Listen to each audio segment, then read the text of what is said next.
High friends, আমি Shovan. Welcome to my YouTube channel. এখন আমি অযোগ্য মুভির থার্ড সংটাকে নিয়ে কথা বলবো, যে গানটা জাস্ট কিছুক্ষণ আগেই ড্রপ করা হয়েছে।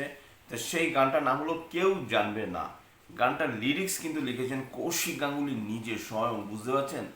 এত সুন্দর গানের কথা, গানের মাধুর্য এত ভালো, গানটাকে দেখতে এত ভালো লাগছে, এবং সবথেকে বড় কথা, মেলোডি কিং, রোমান্টিক সঙের রাজা, মানে যেই গান তিনি সব থেকে এই মুহূর্তে ভালো গান তিনি হলেন আর কিছুই নয়, নন আদার দেন অরিজিৎ সিং।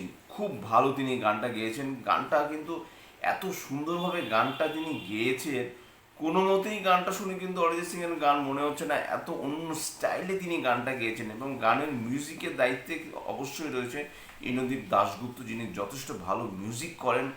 গানের মিক্সিংয়ের দায়িত্বেও তিনি রয়েছেন, এবং গানে যেভাবে ফ্লুইড গিটার, ভায়োলিন থেকে শুরু করে অন্যান্য ইনস্ট্রুমেন্ট যেভাবে ইউজ করা হয়েছে, সেটা কিন্তু এক কথায় অসাধারণ। আমার কিন্তু খুব ভালো লেগেছে। এবং গানটা যখন হচ্ছিল, গানটার ডিউরেশনের কথা যদি বলি, গানটার ডিউরেশন খুব বেশি বড় নয়, ঘন্টা 3 মিনিট 20 সেকেন্ড। আমি আমার আগের ভিডিওতে বলেছি, এখন কিন্তু একটা নতুন একটা ট্রেন্ড এসছে, গানের যে লংজিভিটি যেটা, সেটা কিন্তু অনেক কমে যাচ্ছে দিনকে দিন। এমন আগে যেমন প্রায় 7-8 মিনিট ধরে একটা গান হতো, এখন কিন্তু সেই গানটা, মানে গানের সেই ডিউরেশনের সেই জিনিসটা নেই। ডিউরেশনটা অনেক কমে গেছে, অনেক শর্ট অ্যান্ড ক্রিস্পি হয়েছে। যার জন্য কি হচ্ছে, অনেক কম্প্যাক্ট লাগে এখন গানের আপনি একটা জিনিস খেয়াল করে দেখবেন, আপনি একটা 3 মিনিট 20 সেকেন্ডের মধ্যে আপনি একটা গান শুনছেন, সেই গানটা আপনার মন ছুঁয়ে যাচ্ছে, অবশ্যই বলতে হবে তাহলে সেই গানটা ভালো। এখানে অ্যাটলিস্ট সেই জিনিসটাই হয়েছে। কেউ জানবে না, আহা হা, কি সুন্দর অরিজিৎ সিং গানটা গেয়েছে, কোনো কথা হবে না। সত্যিই যে তিনি কত বড় মাপের গায়ক, সে তার যে গায়কী যে ঘরানাটা যে অন্য অন্য গানের, মানে গায়ক গায়িকার থেকে যে সম্পূর্ণ আলাদা, সেটা কিন্তু এই গানটা থেকেই বোঝা গেছে। কি সুন্দর তিনি গানটা গেয়েছেন, কেউ জানবে না। এবং গানের মধ্যে যে দৃশ্যায়নগুলো হয়েছে, সেটা অবশ্যই আমরা ট্রেলারে দেখেছি, টিজারে দেখেছি, এর আগের গানগুলো দেখেছি। মানে এই গানটাও পুরীর বেশ কিছু শ্যুট রয়েছে। প্রত্যেকটা গানেই দেখবেন যে সব গানের মধ্যেই কিন্তু অযোগ্য আলাদা করে কিন্তু কোনো গান সেভাবে কিন্তু শ্যুট করা হয়নি। প্রত্যেকটা গানের মধ্যেই সব অনেক অনেক সিনের কাটিংগুলো, সেগুলো এডিট করে বসানো, যার জন্য গানটা না একটা অন্য একটা মাত্রা পায়। তা এখানে সেই জিনিসটাই হয়েছে। কেউ জানবে না গানটা খুব সুন্দরভাবে গানটা গেয়েছেন অরিজিৎ সিং। লিরিক্সের দায়িত্বে রয়েছে কৌশিক গাঙ্গুলি, গানের মিউজিকের দায়িত্ব রয়েছে ইন্দ্রজিৎ দাশগুপ্ত, এবং কৌশিক গাঙ্গুলি ডিরেক্টর এই মুভির। আপনারা সবাই অলরেডি এতদিন জেনে গেছেন, খুব বড় মাপের একটা ছবি হতে চলেছে অযোগ্য মুভি। প্রসেনজিৎ এবং ঋতুপর্ণার 50তম ছবি। এই ছবিটা নিয়ে হাইপ সবার তুঙ্গে। শুধু তাই নয়, বাড়তি পাওনা হলো শিলাজিতের যে ক্যারেক্টারটা, এটা আমি শুরু থেকেই বলে আসি যে এই ক্যারেক্টারটা কিন্তু অনেক অনেক ইম্পর্টেন্ট। শুধু তাই নয়, শিলাজিৎ এবং ঋতুপর্ণার জীবনে তার একটা মেয়ে রয়েছে, তার মেয়ের একটা পায়ে প্রবলেম রয়েছে, সেই জিনিসটাকে দেখানো হচ্ছে এখানে।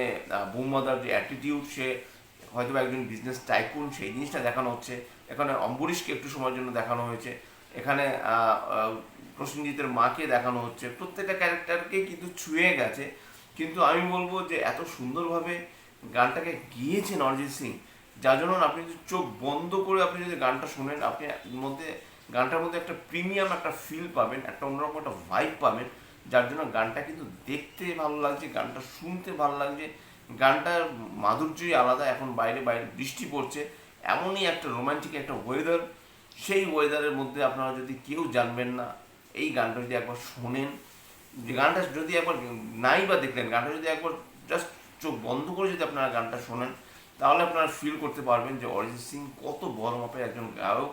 তার গায়কী সত্তা অন্য গায়কের থেকে যে কোনো অংশে কম নয়, সেটা কিন্তু তিনি প্রমাণ করে দিয়ে গেছেন এই কেউ জানবে না এই গানের মাধ্যমে। তা বেশি বড় করছি না ভিডিওটা, আমার কিন্তু গানটা খুব খুব ভালো লেগেছে। আপনাদের কেমন লেগেছে নিশ্চয়ই আমাকে কমেন্ট বক্সে লিখে জানাবেন। আর যদি চ্যানেলটা ভালো লেগে থাকে, লাইক শেয়ার কমেন্ট এবং সাবস্ক্রাইব করতে ভুলবেন না আমার চ্যানেলকে। ইনস্টাগ্রামের লিঙ্ক, ফেসবুকের লিঙ্ক এবং ইউটিউবের লিঙ্ক আমার ডেসক্রিপশন বক্সে দিয়ে দেওয়া রয়েছে। সেখান থেকেও আপনারা আমাকে কানেক্ট করতে পারেন। এবং অবশ্যই কেউ জানবে না এই গানটা আপনারা একবার হলেও গানটা দেখুন, যে গানটা 27 মে 2024, মানে আজকের ডেটে জাস্ট কিছুক্ষণ আগে গানটা ড্রপ করা হয়েছে। অলরেডি ইউটিউব সার্চ করলে আপনারা পেয়ে যাবেন, বা অযোগ্য মুভি সংস, বেঙ্গলি মুভি অযোগ্য সংস যদি আপনারা সার্চ করেন, তাহলেও কিন্তু আপনারা গানটা অলরেডি দেখতে পাবেন। Till stadium, tata.